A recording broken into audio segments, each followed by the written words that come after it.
তো আচারটা কিন্তু ঠান্ডা হয়ে গেছে। তো এটা কিন্তু একটা কাঁচের ডিব্বার ভিতর ভরে আমি রেখে দেবো। খাওয়ার শেষে কিন্তু 1 চামচ নেবো, খুবই ভালো লাগে বন্ধুরা খেতে। তো তোমরাও কিন্তু বাড়িতে একবার এই।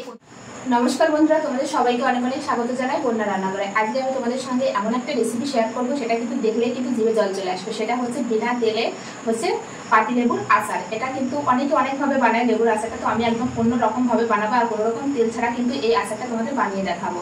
তো যে সকল বন্ধুরা নতুন ফেসবুক থেকে দেখলে অবশ্যই পেজটি ফলো করবে, আর ইউটিউব থেকে দেখলে অবশ্যই চ্যানেলটি সাবস্ক্রাইব করবে।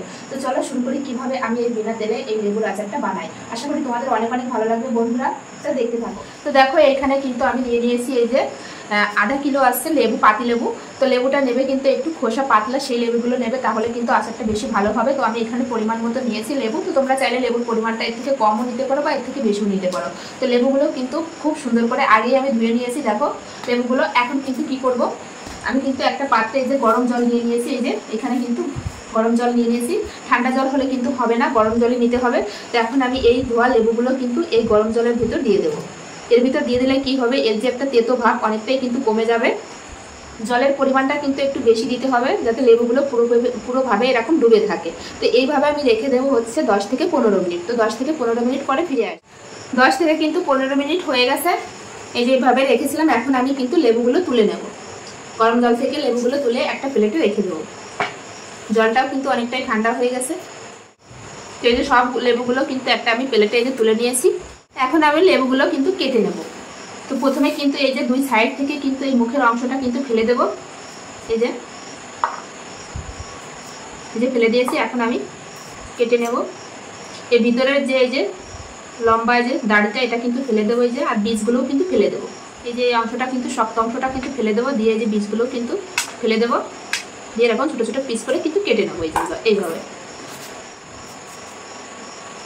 তো এইভাবে কিন্তু সব লেবুগুলো আমি কেটে নেবো। এই যে আর একটা কেটেও আমি দেখাচ্ছি। এই দেখো এইভাবে মুখের থেকে আর এই পিছন থেকে এই অংশটুকু একটু ফেলে দিতে হবে, শক্ত অংশটা। সব লেবুগুলো কিন্তু এই যে একইভাবে আমি কেটে নিয়েছি। এই যে আর একটা লেবু আছে, এটা কাটলে কিন্তু হয়ে যায়।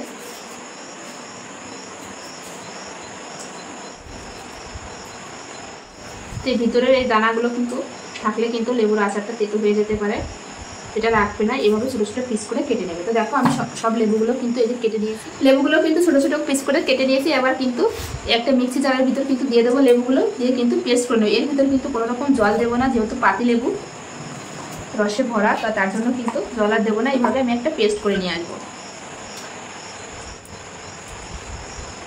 মিক্সিতে কিন্তু খুব সুন্দর করে আমি এই যে পেস্ট করে নিয়েছি, ঠিক এরকম হবে দেখো। তো এখন কিন্তু আমি সরাসরি কিন্তু কড়াইয়ের ভিতর ঢেলে দেবো এই পেস্টটা। আচার তো অনেকভাবে বানিয়ে খেয়েছো, কিন্তু একবার হলে এইভাবে পাতি লেবু দিয়ে আচারটা বানিয়ে দেখো, খুবই ভালো লাগে। খাওয়ার শেষে কিন্তু 1 চামচ যাবেই, এতটা লবণীয় হয় এই আচারটা। তো এখন আমি এই পেস্টের ভিতর কিছু মশলা অ্যাড করব। প্রথমে দিয়ে দেবো হচ্ছে লবণ, 1 চামচ মতো সাদা লবণ। এরপরে দিয়ে দেবো হচ্ছে 1 চামচ বিট লবণ। দিয়ে দেবো হচ্ছে গোলমরিচ গুঁড়ো। দিয়ে দেবো 1/2 চামচ জিরে গুঁড়ো, এটা আমি শুকনো খোলায় কিন্তু একটু তেলে তারপরে গুঁড়ো করে নিয়েছি। আর দিয়ে দেবো ঝালের জন্য লঙ্কার গুঁড়ো, যেহেতু আমি গোলমরিচ দিয়েছি এজন্য লঙ্কার গুঁড়ো কিন্তু 1/2 চামচ দেবো। তো প্রথমে কিন্তু এই সব উপকরণগুলো একটু মিশিয়ে নেব। সব উপকরণগুলো কিন্তু খুব সুন্দর করে এই যে মিশিয়ে নিয়েছি। এখন আমি এর ভিতর দিয়ে দেবো হচ্ছে চিনি। তো এটা কিন্তু একটা মাপ করে নেবে তোমরা। তো এই বাটি কিন্তু 1 বাটি হয়েছে এই পেস্টটা, তো সেই 1 বাটি কিন্তু চিনি দেবে। যে পরিমাণে হবে ঠিক সেই পরিমাণে কিন্তু চিনিটা দেবে। যদি 1 বাটি হয় 1 বাটি দেবে, যদি 2 বাটি হয় তাহলে 2 বাটি চিনি দেবে। তো আমি এখানে 1 বাটি চিনি নিয়ে নিয়েছি, তো দিয়ে দেবো।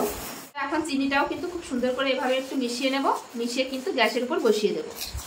গ্যাসের উপর কিন্তু কড়াইটা বসিয়ে দিয়েছি, এভাবে কিন্তু নাড়তে থাকবো।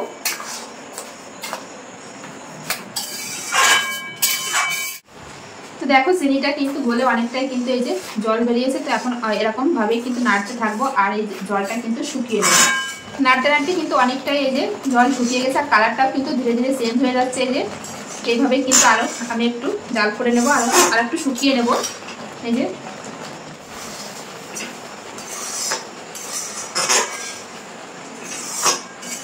এইভাবে নেড়ে নেড়ে কিন্তু আমি এই যে একদম জলটা কিন্তু শুকিয়ে নিয়েছি। আরও যত ঠান্ডা হবে ততই কিন্তু আচারটা বসতে শুরু করবে। এই দেখো কত সুন্দর হয়েছে বন্ধুরা। আর এতে কিন্তু কোনো রকম ভিনিগার দেওয়ার দরকার নেই, কারণ এটা হচ্ছে পাতিলেবু, এটা 1 বছর পর্যন্ত এইভাবেই ভালো থাকবে। একটা কাচের বয়মে রাখতে হবে কিন্তু। তো এখন আমি গ্যাসের থেকে এই কড়াইটা কিন্তু নামিয়ে নেব। আর দেখো কালারটা কত সুন্দর এসেছে দেখো বন্ধুরা। এখন আমি গ্যাসের উপর থেকে নামিয়ে নেব। আর দেখো আচারটার কালারটা কত সুন্দর এসেছে। নামিয়ে কিন্তু পুরোপুরি ঠান্ডা করে নিতে হবে। কড়াই থেকে কিন্তু একটা প্লেটে আমি ঢেলে নেবো। এখনো কিন্তু পুরোপুরি ঠান্ডা হয়নি, তো প্লেটে নিয়ে তারপরে কিন্তু পুরোপুরি ঠান্ডা হওয়ার পরে কিন্তু একটা কাচের বয়ামে কিন্তু রাখবে। কাচের বয়ামে আচার রাখলে কিন্তু আচারটা সবসময় ভালো থাকে আর অনেক দিন পর্যন্ত যায়ও।